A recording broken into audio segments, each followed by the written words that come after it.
कविता दीदी जी का और उनकी पार्टी के सभी लोगों का धन्यवाद करूंगा।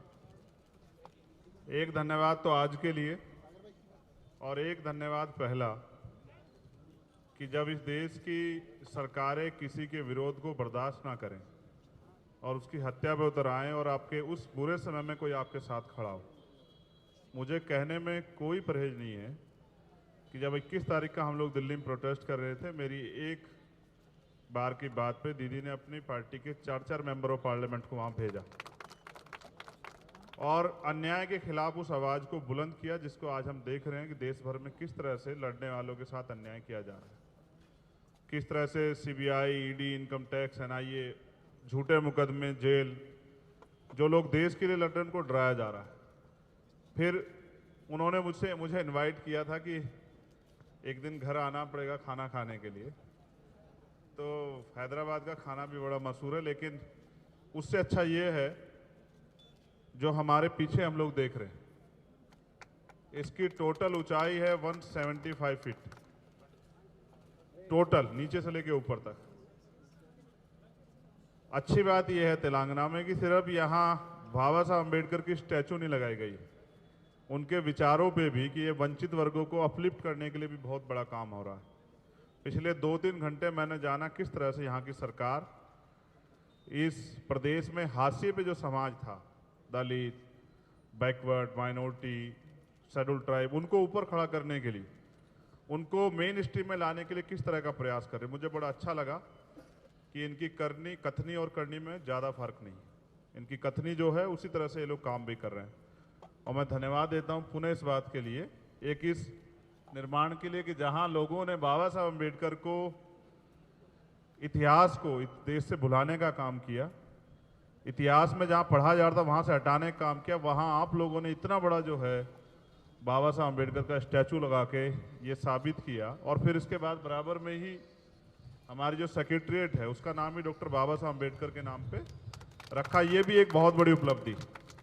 बहुत सारी योजनाएं सरकार की बहुत अच्छी हैं जिनको जान के बड़ी खुशी हुई और ये भी कहने में कोई परहेज नहीं है कि पूरे देश में ऐसी योजनाएं शायद अभी की सरकारें सोच भी नहीं पाई। अच्छी बात यह है कि ये काम और आगे बढ़े और इसका लाभ बहुत दूर तक जाके लोगों को मिले, ऐसी जो है मेरी मंगल कामनाएं हैं दीदी के लिए भी और उनकी पार्टी के लिए। उनके सभी साथियों को जो यहाँ काम कर रहे हैं वो तेजी से आगे बढ़ें और इस तरह से आगे काम करते रहें। और मेरा ये मानना है कि जिस तरह से बाबा साहब अम्बेडकर की स्टैचू यहाँ लगी, वो ऐसी स्टैचू जो नई पार्लियामेंट हमारी बनी उसमें भी लगनी चाहिए, क्योंकि पिछली पार्लियामेंट में तो थी। आज जो सेंटर बैठे हैं उनको बाबा साहब से बड़ा परहेज है, बाबा साहब से बड़ी तकलीफ। लेकिन जब उनको बाबा साहब तकलीफ है तो कुछ ऐसे भी साथी हैं जो बाबा साहब की विचारधारा को आगे बढ़ा रहे हैं। मुझे खुशी हुई तेलंगाना आके और मुझे खुशी हुई उनके सहयोग के लिए, उनके सहयोग से, और मेरा आगे भी ऐसा विश्वास है। एक समस्या छोटी सी है, वो इनके सामने रखो। मुझे उम्मीद है कि दीदी उसको भी जो है जल्द ही जो है उसमें भी हमें सफलता हासिल होगी। और बाकी उनके लिए मंगल कामनाएं कि ऐसे ही जो है कुदरत उनको आगे बढ़ाती रहे, वो आगे बढ़ें और समय समय पे प्रदेश और देश में अपनी लड़ाई को मजबूत करके देश का नेतृत्व करें। धन्यवाद। जय तेलंगाना, जय भीम। ఈ రోజు గౌరవనీయులు భీమ్ ఆర్మీ వ్యవస్థాపక అధ్యక్షులు చంద్రశేఖర్ ఆజాద్ గారిని హైదరాబాద్ రావాల్సిందిగా, దేశంలోనే ప్రపంచంలోనే అత్యంత ఎత్తులో ఉన్నటువంటి బాబాసాహెబ్ అంబేద్కర్ గారి మూర్తిని దర్శించవలసిందిగా, అలాగే గౌరవనీయులు పెద్దలు మన ముఖ్యమంత్రి వర్యుల్ని కూడా కలవడానికి ఆహ్వానం పంపడం జరిగింది. దాన్ని వారు మన్నించి రావడం, ఈ 2 రోజులు వారు ప్రయాణం పెట్టుకోవడం జరిగింది. ఈరోజు ఇక్కడ అంబేద్కర్ గారి మూర్తిని వారు చూసినారు, చాలా సంతోషపడ్డారు. వారు ఒక మాటలో చెప్పాలంటే దేశంలో అందరూ కూడా చరిత్రను మరిపించేటటువంటి ప్రయత్నం చేస్తూ ఉంటే ఇక్కడ తెలంగాణలో చరిత్రను శాశ్వతంగా ఉంచే విధంగా మంచి మంచి మహనీయుల మూర్తులు పెడతా ఉన్నామని వారు చెప్పడం జరిగింది.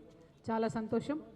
हम आपका तेलंगाना में स्वागत करते हैं आज़ाद भाई, बहुत अच्छा लगा आप आए और हमारे तेलंगाना के सारी जनता की दुआ आपके साथ है। आपको कुछ नहीं होगा, कोई आपके ऊपर हाथ उठाएंगे तो हम सभी 4 करोड़ लोगों के हाथ आपके रक्षा के लिए आगे बढ़ेंगे। हम सभी आपके साथ हैं, आप आगे बढ़िए, क्योंकि जब भी कोई आवाज़ उठाता है पिछड़ों के लिए तो उनकी आवाज़ बुलंद करने के लिए हम सबको मिलके काम करना चाहिए। तो आपकी आवाज़ बुलंद करने के लिए हम आपके साथ खड़े हैं।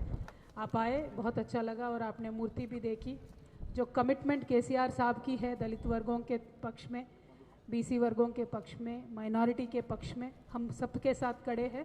और आप आगे चल के भी देखेंगे, जब उनसे मिलेंगे तो और आपको और अच्छा लगेगा, क्योंकि वो संघर्ष के बैकग्राउंड से आते, आप ही के जैसे है, संघर्ष करके बाहर आए, संघर्ष करके राज को बनाए यहाँ पे। और जो जिस तरीके से हुकूमत यहाँ पे चलती है सारे लोग जानते हैं, हम हमेशा वीकर सेक्शन के साथ ही रहते हैं, तो वही कंटिन्यू करना चाहते हैं। आज देश में ऐसा नेतृत्व का ज़रूरी है, ऐसे सोच विचारधारा रखने वाले लोगों की ज़रूरत आज है, जो सबके बारे में सोचे, जो थोड़े लोगों के बारे में नहीं, सबके बारे में सोचे। तो ऐसे जो सिमिलर विचारधारा है उन सबको मिलके काम करना चाहिए, मुझे ऐसा लगता है। और आप आगे आए हैं, बहुत बहुत आपका धन्यवाद मैं देती हूँ। और हैदराबाद की मेहमान नवाजी आपको देखना पड़ेगा, बिरयानी यहाँ का खाना पड़ेगा, और यहाँ के बिरयानी के बारे में, यहाँ की सारी योजनाओं के बारे में आपको देश भर में बताना भी होगा। और जो आपने डिमांड किया है कि बाबा साहेब अम्बेडकर की मूर्ति पार्लियामेंट में होनी चाहिए, ज़रूर होनी चाहिए, ज़रूर लगनी चाहिए। लेकिन आज की सेंट्रल गवर्नमेंट की जो सरकार है वो तो नाम तक पार्लियामेंट को रखने के लिए तैयार नहीं है, तो उनको मूर्ति लगाने में पता नहीं कितना दिक्कत होगा। तो अब हम सभी लोगों को ज़रूर उसके लिए आवाज़ उठाना पड़ेगा। मुझे पक्का विश्वास है आप जब आवाज़ उठाएंगे तो वो कामयाब भी हम हो जाएंगे, हम सब लोग मिलके। हम आपके साथ खड़े हैं। Thank you so much once again, welcome in Telangana. Thank you. जय तेलंगाना।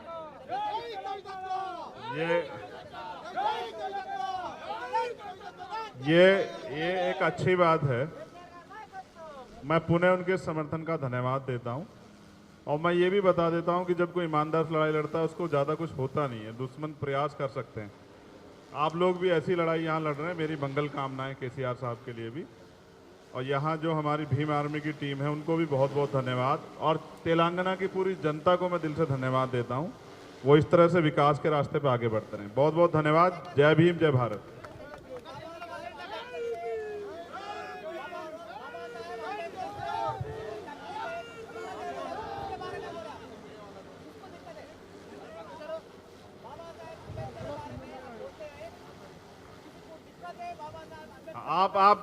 आप जिनको आजादी से पहले दिक्कत थी उनको आजादी के बाद भी दिक्कत है। जो जीते जी बाबा साहब की शव यात्रा निकाले आरएसएस के लोग, उनको आज भी दिक्कत है, उन्हीं को दिक्कत है। वरना इस देश की महिलाओं को अपलिफ्ट करने के लिए उन्होंने कानून मंत्री के पद से इस्तीफा दिया सेंटर से, इस देश के पिछड़ों के लिए, इस देश के वंचित वर्गों के लिए। तो बाबा साहब एक जाति के बंधन में नहीं आते हैं, बाबा साहब ना किसी धर्म के बंधन में आते, वो इस देश के नायक हैं। और उनके विचारों से इसलिए लोगों को दिक्कत है कि जब इस देश की महिलाएं खड़े होकर नेतृत्व करती है लोगों को तकलीफ होती है। जब इस देश की बेटी पढ़ के डॉक्टर, इंजीनियर, आईएएस, आईपीएस बनती है लोगों को तकलीफ होती है। अब वो समय नहीं रहा है, ना अब सामंतशाही चलेगी, ना ही जो है अब पूंजीवाद चलेगा। अब जो है भाईचारे से लोग आगे बढ़ेंगे, और उसको बढ़ाने के लिए बहुत सारे लोग काम कर रहे हैं। मेरा ये मानना है कि अम्बेडकरवाद बहुत एक ऐसी विचारधारा जो सबको साथ लेके चलती है, और हम इसलिए अम्बेडकराइट।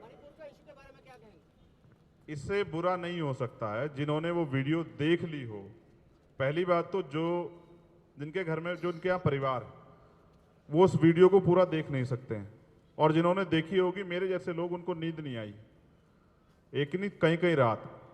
हम बच्चे इसलिए नहीं पैदा कर रहे हैं अपने घरों में कि कल उनके साथ इतना बड़ा अन्याय हो, और इस अन्याय के पीछे सरकार खड़ी है। हम सब लोग जानते हैं कि किस तरह से सरकार को पता है 2-2 महीने पुरानी घटनाओं पर कार्रवाई नहीं हो रही। तो सरकार को ये सोचना चाहिए, प्राइम मिनिस्टर को ये जवाब देना चाहिए, भाग के कहाँ जाएंगे, उनको जवाब देना चाहिए। देश की बेटियों का सवाल है, देश की बेटियों के मामले में लोगों में बहुत गुस्सा है, और लोग जवाब देना पड़ेगा। आधी आबादी को इग्नोर नहीं किया जाता, ऐसा अन्याय नहीं हो सकता है देश में, इसको रोकना पड़ेगा। इसलिए सरकार है। आपका भी पार्टी है आजाद समाज पार्टी, आप बीआरएस नेशनल पार्टी बन चुके हैं, पूरा देश पूरे आपके साथ अगर काम करें। स्वागत है बीआरएस का बीआरएसपी अगर नेशनल पार्टी जल्दी बन जाए स्वागत है।